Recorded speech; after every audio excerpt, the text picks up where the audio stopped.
Hello and welcome to another edition of MTV, where this week's word is courage.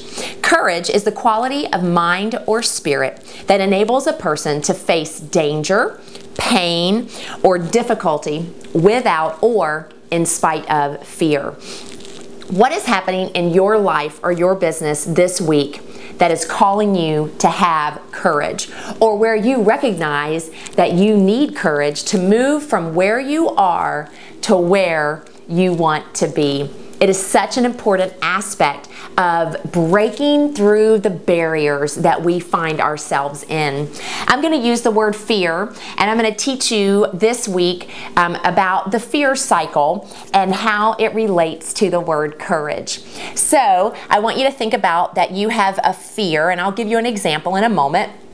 But in the fear cycle, we start at the top, and as we move around the cycle, over here we have inaction. Because we have this fear, we choose not to take action, to move beyond where we are. And as a result, we come down here and we have inexperience. Since we haven't taken action, we don't gain experience. That's very necessary. And then that means we come over here on this portion of the cycle and we feel unable, or we have an inability to go beyond where we are. And what ultimately happens is the fear becomes bigger. Let me give you an example. If I have a fear of getting on the phone to make the phone calls that I know are absolutely necessary in my business, and I choose to not take action. Now that could be, I might not come right out and say, I'm not getting on the phone. But it could be I go to pick up the phone and I go, oh, there's clothes in the dryer that need to be pulled out because they'll get wrinkled. Or, oh wait, I need to cook dinner for my family or we might starve. Or, well, you know what, I need to go make my bed because I can't go to sleep with it being all messy. We will find every excuse that keeps us from taking action on the phone. And what happens? We get here, down here in the experience, and we have no experience. We don't get to practice the verbiage that we hear at training. We don't get to practice the verbiage that we could have right in front of us that someone has shared with us that works for them. And as a result, we feel unable to be able to successfully get on the phone and do what's necessary in our business. And you know what? The fear of the phone gets larger. And so we need a good dose of courage in taking us from where we are to where we want to be. Now, it could be for you courage to get on that phone. It might be the courage that you need to speak to people when you are out and about. It could be admitting the areas where you are weak. I'm weak and I need help. It could be courage to take a step of faith, believing that God will come through for me.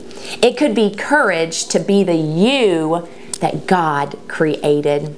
It could be the courage that's going to take you from the place where you've been for so long, that comfort zone living, to the place that's adventurous and exciting and exhilarating because it is fresh and it is new. Courage is so necessary for those. So let me go back to the fear cycle. You know, when I fear the phone, what happens is I've got to have courage to act in spite of that fear. I pick up the phone and I might fumble over my words. I might not say it perfectly the first time, but here's what happens. Every time I pick up the phone, I gain experience. It's going to be positive and negative. I'll get no's, I'll get yeses. Sometimes I might be embarrassed because I trip over my words or I say the wrong thing, but I gain valuable experience. And as I gain experience, I gain ability.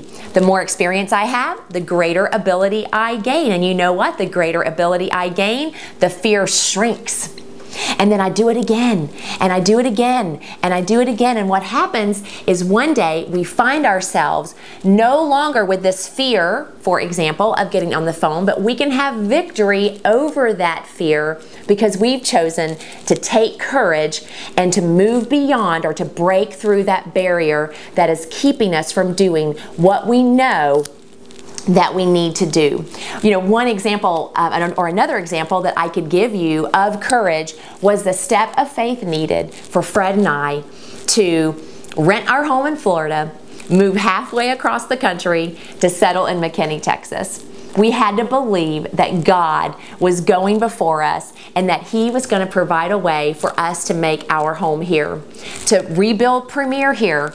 Ultimately, that turned into Fred beginning to build a photography business here, where he is flourishing and enjoying doing what he loves so much to do. You know, was there fear involved? Absolutely. Did it require courage? Absolutely. But you know, what we have learned as a result has been nothing short of amazing. God has been so good. He has changed both me and Fred in so many ways because we chose to take that step of faith, to act in courage and believing that God would come through for us.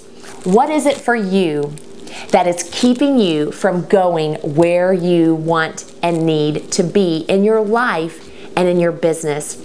Take courage this week. I want to offer Joshua 1 verse 9, which says, "Have I not commanded you? Be strong and very courageous. Do not fear, do not be dismayed, for the Lord your God is with you wherever you go." See, one of the things that helps me when I am in need of courage is I think to myself, God is with me. And if God is with me, then there is no need to be afraid. There's no need to get discouraged, because God always comes through. Might not be in the way that I think or the way that I would want, but I can always trust it is what is right and what is best for me. So this week, choose to have courage. Get on the phone. Decide for yourself to be that person that you need to be. And I will see you back here next week for MTV.